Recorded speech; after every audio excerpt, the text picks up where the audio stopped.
NDA के 12 वर्षों की एक बड़ी सफलता ये भी है कि देश कांग्रेस के कुचक्र से आजाद हुआ है। कांग्रेस ने देश को लाचारगी, बेचारगी और हीन भावना के गर्त में गिरा दिया था। देश को यही एहसास कराया जाता था कि भारत में विकास धीरे धीरे ही होता है, भारत में तेज विकास संभव ही नहीं है। और बड़ी ही चतुराई से इस धीमी विकास को एक नाम दिया था, हिंदू ग्रोथ रेट। यानी कार्यशैली कांग्रेस की, दायित्व कांग्रेस का, विफलता कांग्रेस की, लेकिन कलंक देश की बड़ी हिंदू आबादी के नाम लगाया गया। जबकि असल में इस कुसंस्कृति का नाम होना चाहिए था कांग्रेस ग्रोथ रेट। इस कांग्रेस ग्रोथ रेट में ना गवर्नेंस थी, ना नीति, ना नियत और ना ही निर्णय। साथियों, पहली बार अटल जी के नेतृत्व में एनडीए सरकार आई, तब जाकर हमें एक झलक दिखी कि विकास में गति कैसे आती है। लेकिन दुर्भाग्य से 2004 में देश फिर से अस्थिरता के बवंडर में और कांग्रेस के शिकंजे में फंस गया। विकास तो दूर की बात है, देश को कांग्रेस ने एक के बाद एक हजारों करोड़ रुपए के घोटालों में घसीट दिया। साथियों, देश का भाग्य फिर तब बदला जब 2014 में एनडीए की सरकार बनी।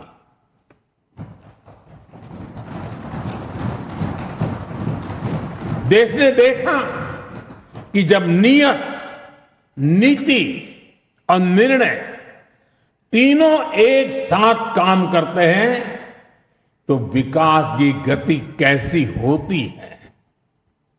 देश ने देखा कि जो काम दशकों में होते थे वो काम महीनों में होने लगे।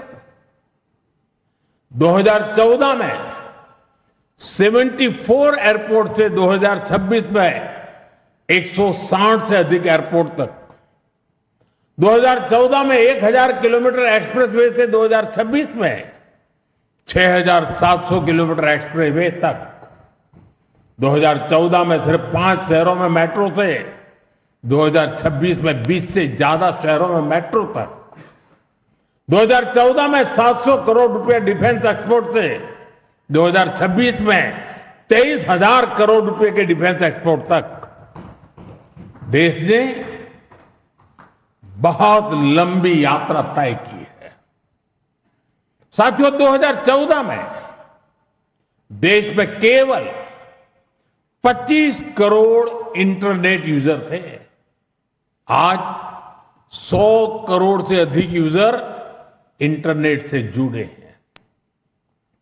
2014 में डिजिटल पेमेंट्स ना के बराबर थे। आज भारत डिजिटल ट्रांजैक्शन में नंबर 1 देश है। 2014 में भारत अपनी जरूरत का ज्यादातर मोबाइल बाहर से मंगाता था। आज भारत 33 करोड़ से अधिक मोबाइल हैंडसेट खुद बनाता है। 2014 में सोलर क्षमता केवल 2.5 गीगावाट थी। आज यह 150 गीगावाट से अधिक है। 2014 में एथेनॉल ब्लेंडिंग केवल 1.5% था। आज यह 20% तक पहुंच चुकी है। 2014 में देश की एक भी सेमीकंडक्टर यूनिट नहीं थी।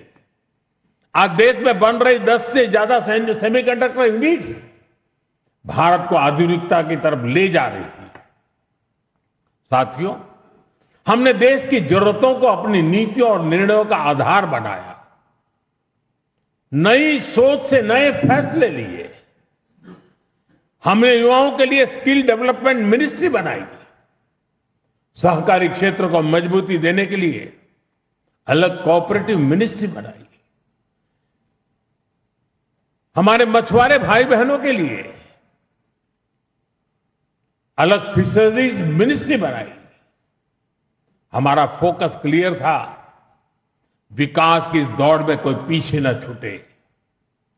साथियों, हमने दिव्यांगजनों के लिए कानून बनाया, आदिवासियों के लिए जनमन जैसी योजनाएं शुरू की, पशुपालकों और मछुआरों को पहले किसान क्रेडिट कार्ड का लाभ नहीं मिलता था, हमने उन्हें भी सुविधा से जोड़ा। और इतना ही नहीं, हमारी सरकार ने रेहड़ी पटरी वालों को भी स्वनिधि क्रेडिट कार्ड की सुविधा दी। साथियों, सवाल यह है कि अगर 12 साल में इतना कुछ हो सकता है तो फिर दशकों तक क्यों नहीं हुआ? ये कांग्रेस ग्रोथ रेट और एनडीए ग्रोथ रेट का अंतर है। एक व्यवस्था लोगों को इंतजार कराती थी, आज की व्यवस्था परिणाम दिखाती है। एक व्यवस्था काम अटकाती भटकाती थी, आज की व्यवस्था कहती है काम अभी होगा, समय पर होगा और बड़े पैमाने पर होगा। और इसलिए साथियों, 2014 से 2026 की कहानी केवल आंकड़ों की कहानी नहीं है,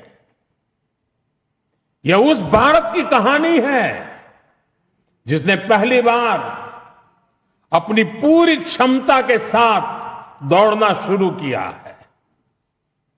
वो भारत जो बड़े लक्ष्य तय कर रहा है और इन लक्ष्यों की प्राप्ति के लिए जीत और मेहनत कर रहा है। साथियों, एनडीए के 12 वर्षों की उपलब्धियों की एक और विशेषता है, हमें ये उपलब्धियां वैश्विक अस्थिरता और अशांति के दौर में हासिल हुई है। एक स्थिर सरकार होने का लाभ क्या होता है, ये बार बार इस दौर ने साबित किया है। कोरोना के समय को हम कभी नहीं भूल सकते, जब हर तरफ हाहाकार मचा था, लेकिन भारत उस हालात को मुकाबला करते हुए भी सफलता से आगे बढ़ा। साथियों, दुनिया के बड़े बड़े देशों की अर्थव्यवस्थाएं संघर्ष कर रही है, तब भी 2025-26 में भारत ने 7.7% की ग्रोथ रेट हासिल की है।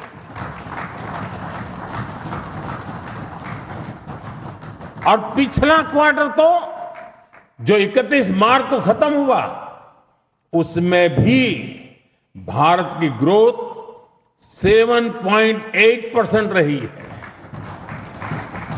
ये सफलता इतनी आसान नहीं है दोस्तों।